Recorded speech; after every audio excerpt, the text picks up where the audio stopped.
Hello children, I am Vikesh from Mount Literacy School Jhansi. I am your science teacher. So welcome children in the another lecture of metal and non-metal. In the last video we have discussed about the reaction with acid and reaction with base. Now we are moving to the another part, that is a displacement reaction. Okay, so what is a displacement reaction? A more reactive metal displaces a less reactive metal from its compound in an aqueous solution. What is an aqueous solution? Aqueous solution is a liquid in which we can make our solution, because we require a liquid medium to make it. Okay, so aqueous solution is a solution in which the solvent is water. So we need a water, that is called a aqueous solution. This is known as displacement reaction. Okay, just like that I will give you a small example. On your bench, okay, a student is sitting which is more powerful than you. What you will do? You cannot ask them or you cannot displace them from your place. So what you will do? You can change your place. So this is how the more reactive, means more powerful metal can displace the less reactive metal. So that is how the displacement reaction works. For example, when some iron nails are dipped in copper sulfate. Okay, if you remember in the class 7 I have shown you iron nail and putting into the copper sulfate solution for one day. The next day we have seen the color is changed. You will remember, I know.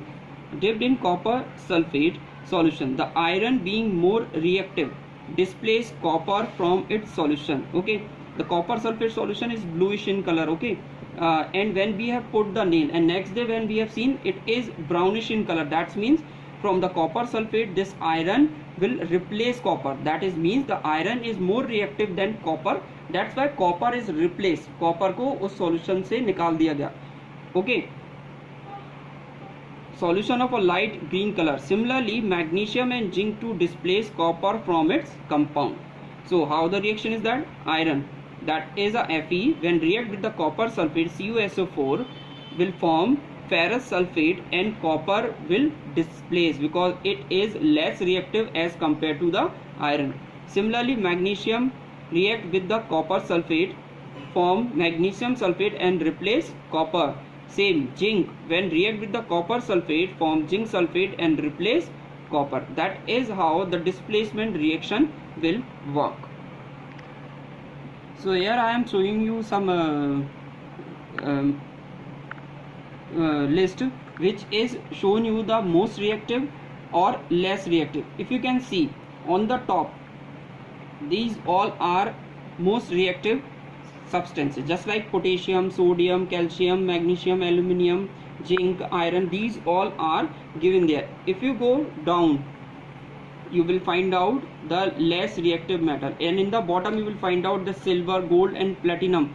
They are very less reactive metal. That's why they cannot react to any kind of metal. So they are very less reactive metal. If you can see, the iron is on the top. Okay, whereas copper at the bottom. That means the iron is more reactive as compared to the copper. That's why when we put the copper sulfate in the we can put the iron nail into the copper sulfate, it will displace copper. That is how the displacement reaction will work. So these all are the active series of metal. On the top they are highly reactive and at the bottom they are less reactive metal. So you can look at that once again.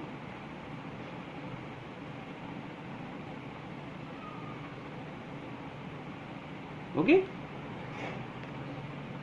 so here they have given you some comparison of chemical properties of metal and non-metal. What are these? Metal react with oxygen to produce oxide that are alkaline in nature, means basic in nature when the metal react with oxygen, whereas non-metal react with oxygen to produce oxide which are acidic in nature.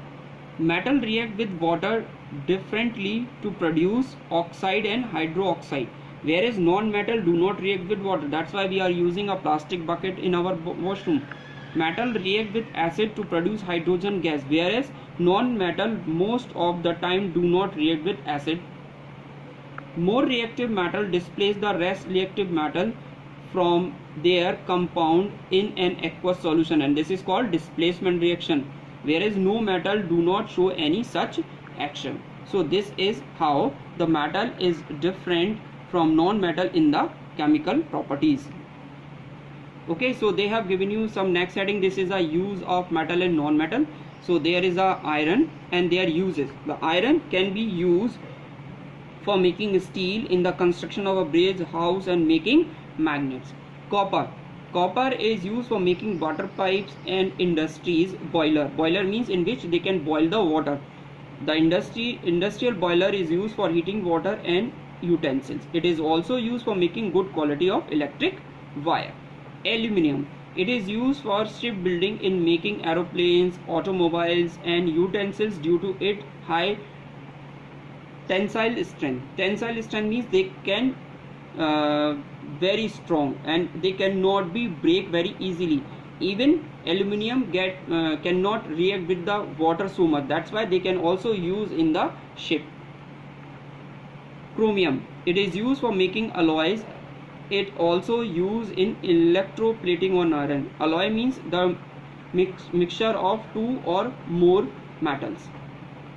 Lead, it is bluish white lustrous metal. It is used in storage batteries as a sound absorber. It is also used in making alloys and insecticides. Zinc, it is used to process a galvanization. Galvanization means the coating of one metal to another so they cannot be rusted. It is used in the dry batteries, manufacturing of paint, rubber, product, alloys, cosmetic, and pharmaceuticals means medicine industries. Now, non-metals. Silicon, it is used for making electronic components such as transistor, ingredient circuit, integrated circuit, and microprocessor. Silicon carbon is used in the manufacturing of cutting and grinding tools for industry. Silicon dioxide is used for making glass and cement also. Same phosphorus, it is used for making fertilizers. Red phosphorus used for making matchstick head. जो आप माचिस के ऊपर तीली जलाने के लिए जो काला काला देखते हो ना, वो इसी से बना होता है phosphorus. Graphite, it is used for making pencil. जो पेंसिल के अंदर आप लीड ब्लैक कलर की देखते हो, that is also made up by the graphite. It is used for electrode as it is good conductor of electricity. Sulfur, it is used in manufacturing of agriculture, pesticides, firework, and hair dye. Your mother or father or your grandparents are using a hair dye. The sulfur is used for giving them the different kind of a color in hair. Okay, so last topic of this chapter is alloy. An alloy is a mixture of a two or more element in solid solution in which the major component is a metal. Means we can use it or two different kind of a metal to make a one kind of a metal, and the metal which can form by the use of a two metal having a quality of both the metal which can be mixed. So as you can see in the table, they have shown you some alloy and their constituent element. Just like duralium, it is formed with the mixture of aluminium, copper, and a small amount of magnesium and manganese. Steel, which you can use it in your kitchen, it is made up by the iron and carbon. Stainless steel, that also you will use it in your kitchen or somewhere else also. So it is made up by the iron, carbon, nickel, and chromium. That's why it will not get rusted. Bronze is a mixture of copper and tin. Okay. So in today's video we have discussed about the use of metal and non-metal and what are alloy. Thank you.